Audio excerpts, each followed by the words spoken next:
is a powerful tool. Use it against them.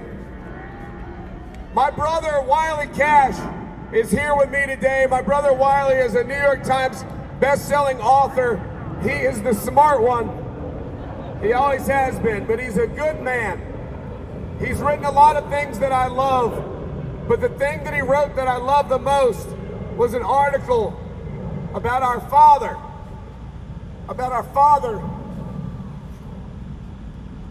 being a good man, being kind to people, and to show that all these things that we were taught weren't really as solid as we thought. So many of us have lost our friends. We have lost our family members. I had a woman come up to me at a show recently, crying, and she hugged me, and she said, "I'm the youngest of 9, and I don't talk to any of my siblings anymore." He's not just taking our country from us, he's taking our families from us. He's taking our friends from us. They're ripping screaming mothers away from their children because of the color of their skin.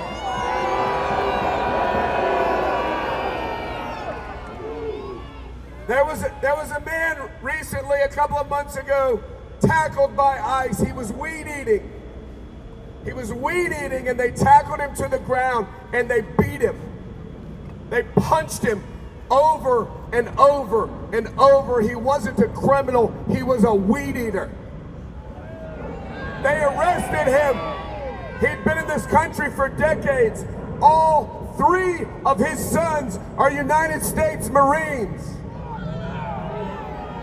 When he got to speak to his sons, he didn't lament what was done to him or speak of the injustice or ask for help. The first thing he said to his sons was, "Go finish my work. I left my work undone. Please go finish my work." Because that man is a good man. There are no good men in MAGA. There are no good men in the Trump administration or this MAGA cult. There are no good men in MAGA. And just like that good man told his sons, "Finish my work. I have a job and it's not done." I'm telling you, we have a job and it is not done.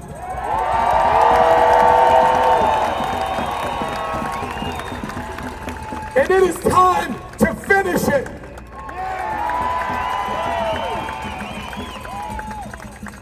This next person is a literal hero. He's a hero to all of you. He's a hero to me. I was furious when I saw what happened to him on January 6th. And now I count him as a friend, and I'm even more furious. Give it up for the incredible Michael Fanone.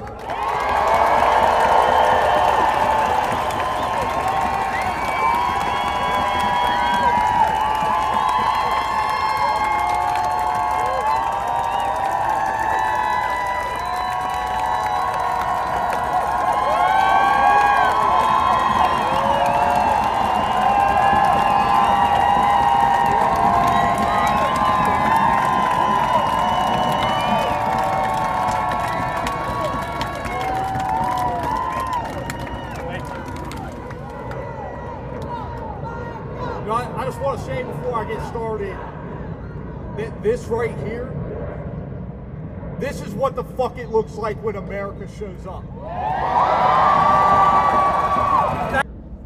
We are done waiting. And I don't know about you guys, but I am done playing by their rules. Like many of you, I served this country. I dedicated 20 years of my life to it. Thank you. And I've put my life on the line more times than I can remember. And I've seen what happens when people get pushed too far. I've been pushed too far. I've seen what happens when leaders forget who they work for. And I'm telling you, what we're living through right now is not normal. And it is not acceptable. This is not America at its best. We've got ICE and CBP tearing families apart in the middle of the night. We've got parents who are afraid to send their kids to school. We have innocent and vulnerable communities targeted because they can't stand up for themselves. But we're here today to stand up for them. These people, the American people, our brothers and sisters, are being terrorized today. And politicians, they keep acting like they've got all the time in the world. But the people don't. We don't. This country doesn't. And democracy sure as hell doesn't either. So listen, I hear these pundits and elected officials saying, just wait until the midterms. 2026 is going to fix it. But let me ask you something. Do the families being hunted by ICE and CBP, do they have a year to wait? Do women losing rights and autonomy over their bodies, do they have a year to wait? Do working class Americans with skyrocketing health insurance premiums like myself who can no longer afford health insurance, do we have a year to wait? Do workers, working Americans, losing their freedoms have a year to wait? And let me be very clear. Democracy does not run on, we'll fix it next year. When a regime is abusing its power right now, when people are being beaten by law enforcement officers right now, when history is being erased and the people's house is being demolished now. You don't wait for a midterm. You ante up and kick in like we're doing right now. And since we're here in Washington, D.C., just a few blocks from the people whose salaries we pay, let's make damn sure they hear us when we demand that they do their jobs. Protect this country. Protect the people you swore to serve. Protect our democracy. And listen closely, because tens of thousands of voices are about to make it very simple for you. Impeach, convict, and remove. Let me hear it. Impeach, convict, remove. I want Congress to hear it in their goddamn offices. Impeach, convict, remove. I want the White House to hear it. Impeach, convict, remove. I didn't spend my career in law enforcement to watch a government use fear and violence as a weapon. And I didn't risk my life for democracy on January 6th so lawmakers could shrug and say, maybe we'll get to it in 2026. I stood up like you were all standing up here because this country is worth fighting for. And every single one of you showed up today because you believe the same thing. This movement is not small. This is not some fringe fad, and it sure as hell isn't quiet. It's the majority of Americans who are tired of being ignored, and we're tired of this administration. So here's what we're going to do next. We're going to take this crowd and this momentum, and we're going to turn it into pressure louder than anything this country has ever seen. We're going to call our lawmakers, we're going to show up at their office, and we're going to demand action, and we're going to demand their courage, and we're going to demand accountability.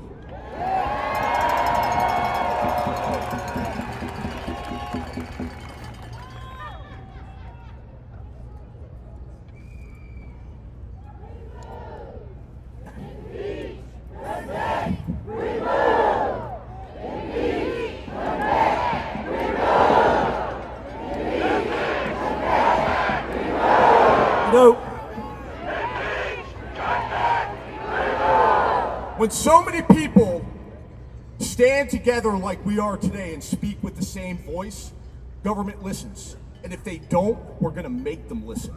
They are not going to ignore us. And let me tell you something. What you represent isn't fear, it isn't hate, it isn't chaos. It's patriotism and it's democracy. It's the American people taking back what is rightfully ours. So I want you to look around right now. Look at this crowd. Look at this power.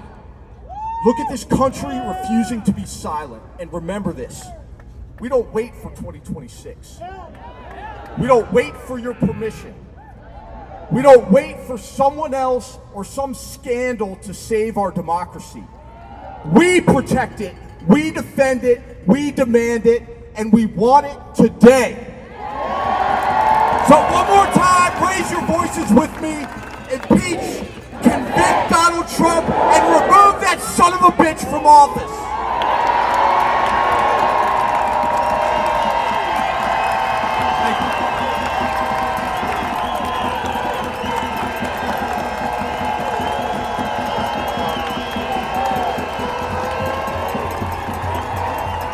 Let him hear it. Let him hear what real Americans sound like.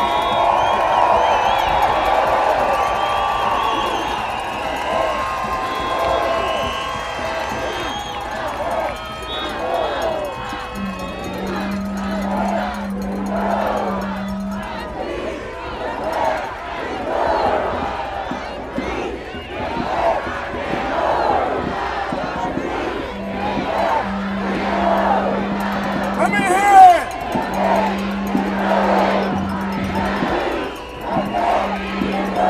Can you hear that, Donald? We don't want you here. Flee to Russia.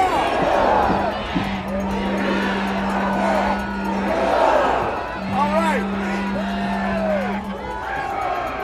right. Thank you. This next guy was also a hero of mine who became a friend of mine.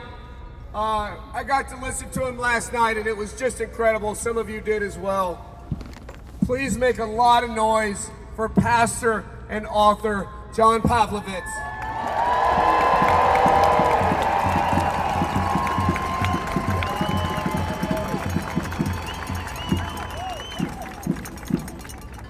Good afternoon, America. I come to you from Raleigh, North Carolina with a message. I am so grateful to be here today, but I need to tell you that I am not well. I am sick today, friends.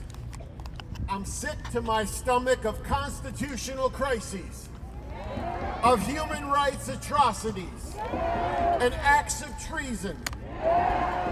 I'm sick of my Latino and immigrant neighbors being indiscriminately and violently assaulted by masked thugs. I'm sick of food being taken out of the mouths of hungry children. I'm sick of people having to choose between paying their mortgage or their medical bills. I'm sick of my LGBTQ neighbors being persecuted for simply existing. I'm sick of people of color being gerrymandered out of the political process. I'm sick of women having to travel to another state just to have autonomy over their own bodies. I'm sick of our servicemen and women and our veterans being disrespected and disregarded. I'm sick of the reality that the greatest border crisis we face is the one separating church and state.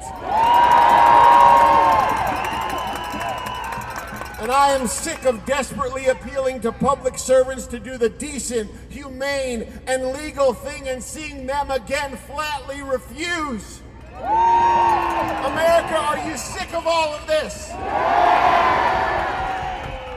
And it's not just we who are gathered here today who are sickened. This entire nation is not well because in the highest position of leadership, we have one of the most amoral, lawless, vile, hateful human beings to ever walk the planet.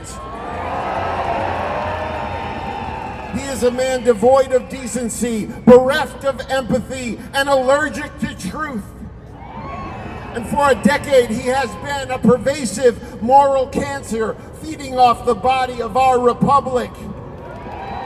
He has trafficked in tribalism, stoked division, and pillaged our resources. He has preyed upon the vulnerable, and he is inciting people to revel in the worst of their instincts.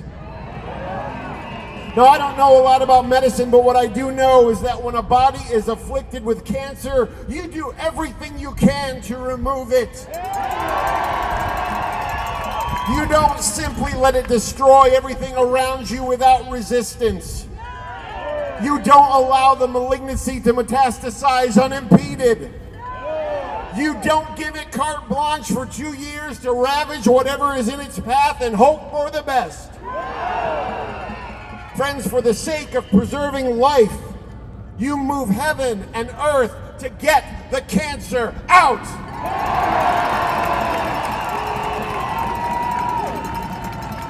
And we gather here today to say, for the sake of the health and existential life of our great nation and the well-being of the planet, Donald Trump must be removed.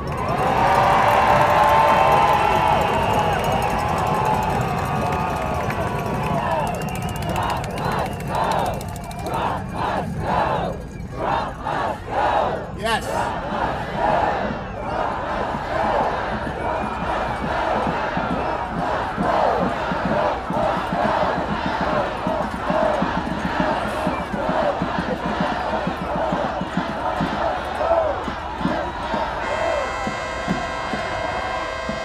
And now listen, friends, listen.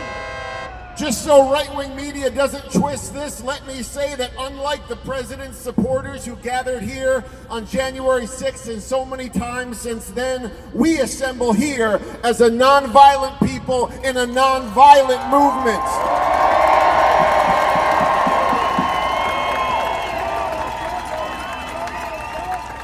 We seek a peaceful, legal, constitutional remedy to this national heart sickness, and it comes in the form of impeachment, conviction, and removal. And this is what we are demanding today.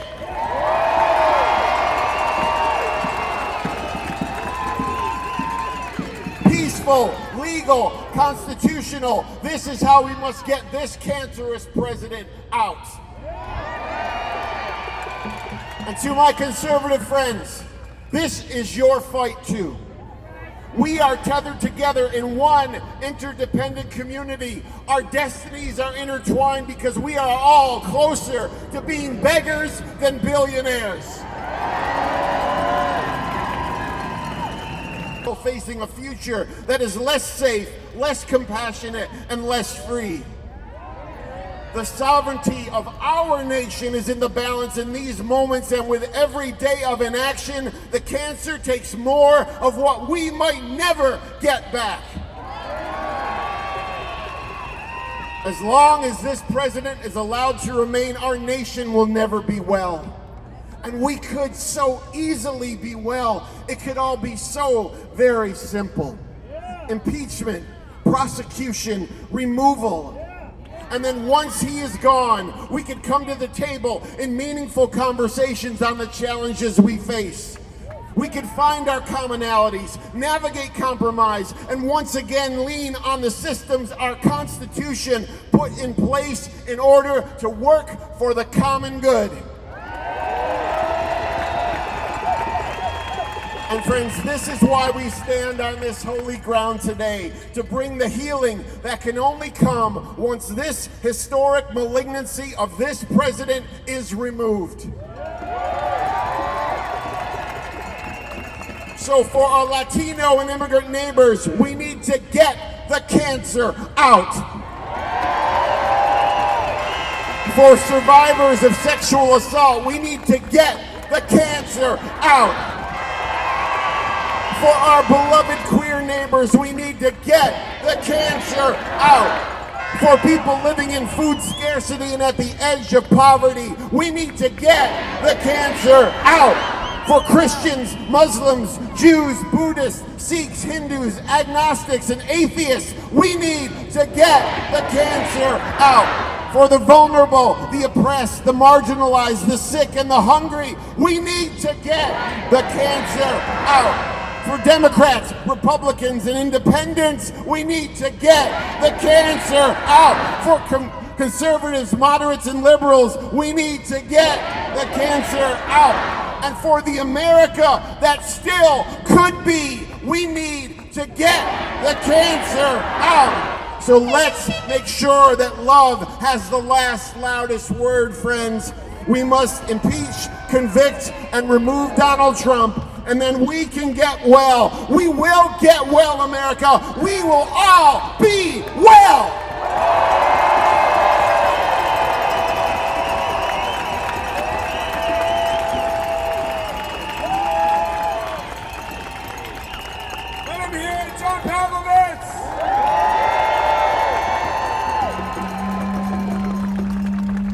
I know I keep saying that all these people are heroes, and I hate to be redundant, but all these people are heroes.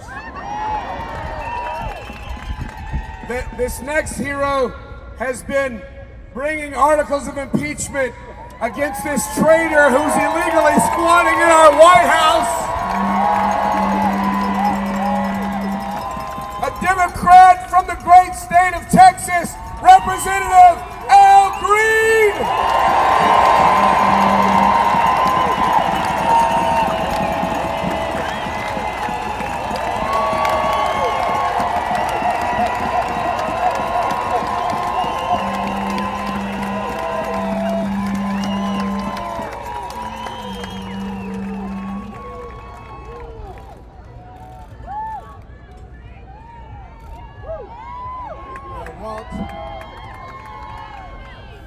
I want my record to show that when the resistance needed my voice, I was there.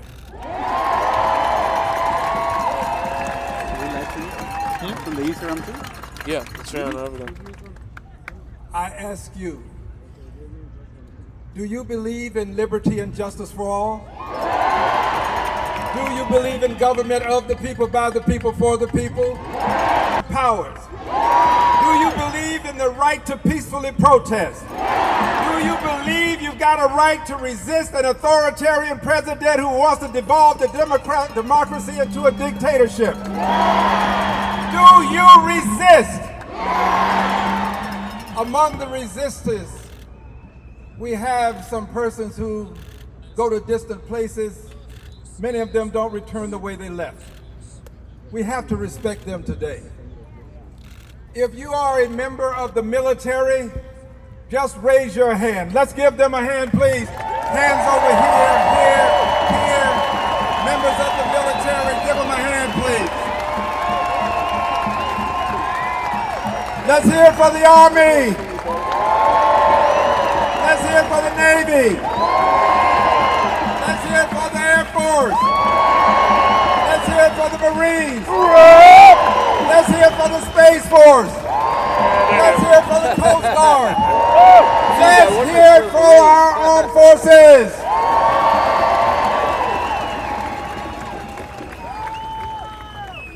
We have one additional person that I have to thank, and then I'll give you a very brief message. I have a plane to catch. I don't see her, but Jessica Denson is the person that I wanted to thank.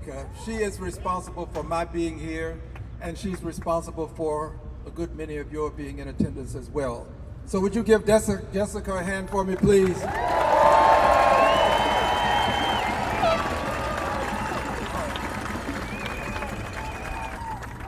I want you to thank this gentleman who's standing over here.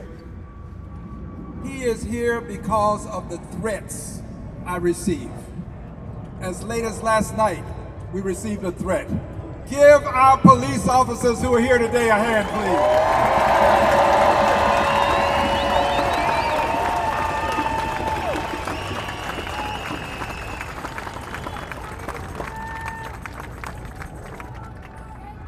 When the President of the United States of America threatens the lives of members of Congress, when the President uses tweets,